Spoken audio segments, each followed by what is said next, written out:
السلام عليكم، كي دايرين؟ لاباس عليكم؟ نتمنى تكونوا بخير. كي دايرين مع شويه ديال البرد. كما كتشوفوا اليوم ان شاء الله غندير لكم واحد الوصفه يعني ضد البرد، ضد نزلات البرد اللي عند الوليدات عندهم الكحه، كتنفعهم هذه الوصفه ان شاء الله اللي غندير.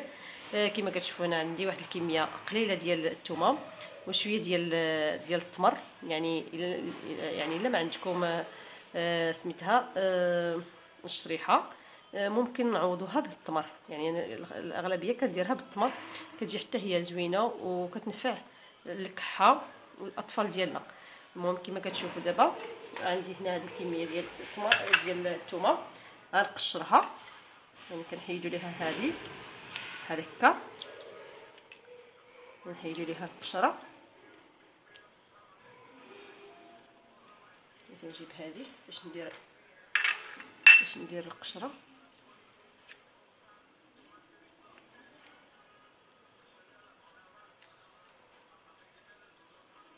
يعني هذه كما قلت لكم كتنفع لا سميتها، كتنفع الكحه الا كاينه في الاطفال. يعني وصفه فعاله. كما قلت لكم يمكن تستعملوا الشريحه الا ما متوفرش عندكم، حتى التمر. يعني بحال نستعملوا التمر.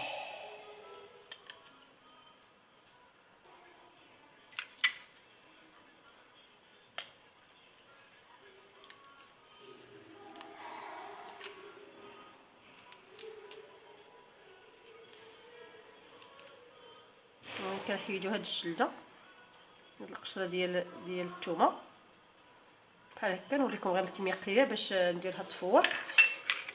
وكنهزوا التمر، كنحيدوا ليها العلفه اللي في الوسط. هادي غسلتها ومسحتها. كنحيدوا هاد العلفه ونحطوا واحد التميره عفوا، وكنحطوا واحد الثومه في الوسط ديال التمر بحال هكا. ندير هذه هنا عاوتاني بحال هكا.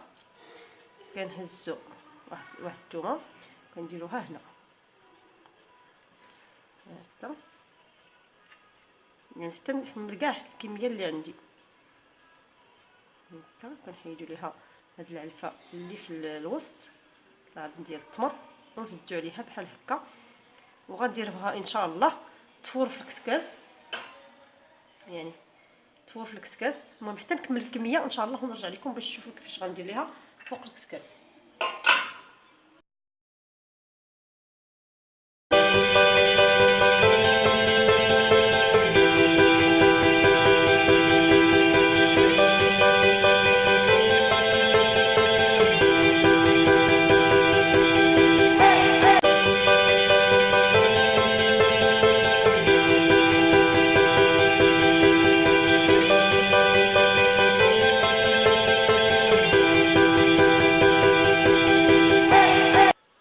هي البنات الكميه اللي عمرت، يعني كميه قليله. بغيتو يعني نتوما حسب افراد الاسره ديروا الكميه كبيره.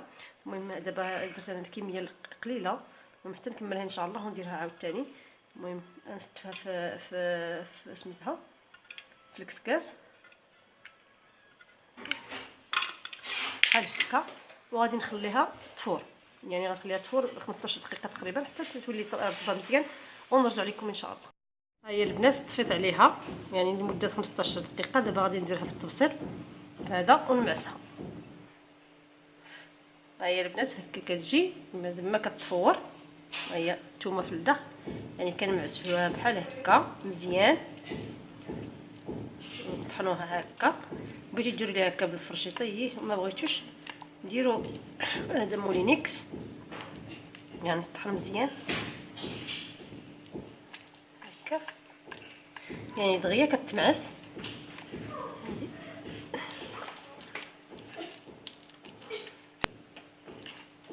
هكا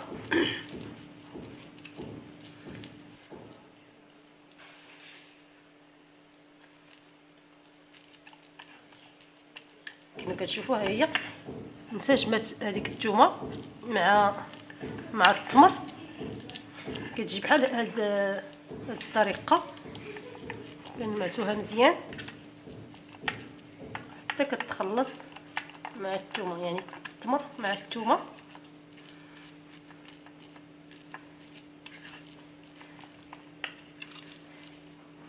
هاد الخلطه كما قلت لكم راه كنخلطوها مع زيت الزيتون.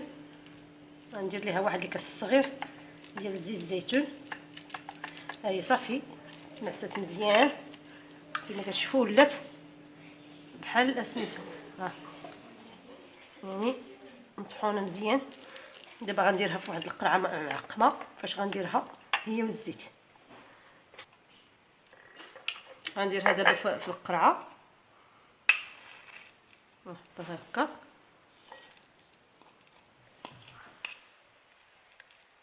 يعني ملي كتنعس هكا سهله. وغنكبوا عليها زيت الزيتون ونخلطها عاوتاني في الداخل ديال القرعه هكا. غنضيف ليها مقدار كاس ديال زيت الزيتون، كاس صغير.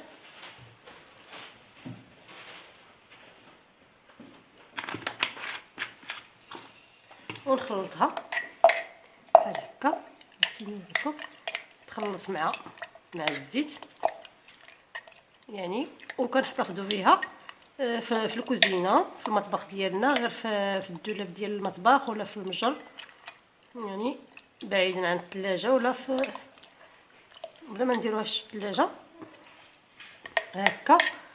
يعني كنسدو على القرعه ونخليها في مكان كما قلت لكم في الدولاب ديال المطبخ، مكان مظلم. البنات سديت عليها في القرعه. دابا كما قلت لكم نحطوها في شي مكان مظلم في داخل الدولاب في المطبخ هكا كتجي. المهم في الليل حتى الليل ولا الصباح والليل كنهز واحد المعلقه. بالنسبه للاطفال ديالنا سواء فيهم الكحه ولا ما فيهم، في وقت البرد زوينه هذه الخلطه.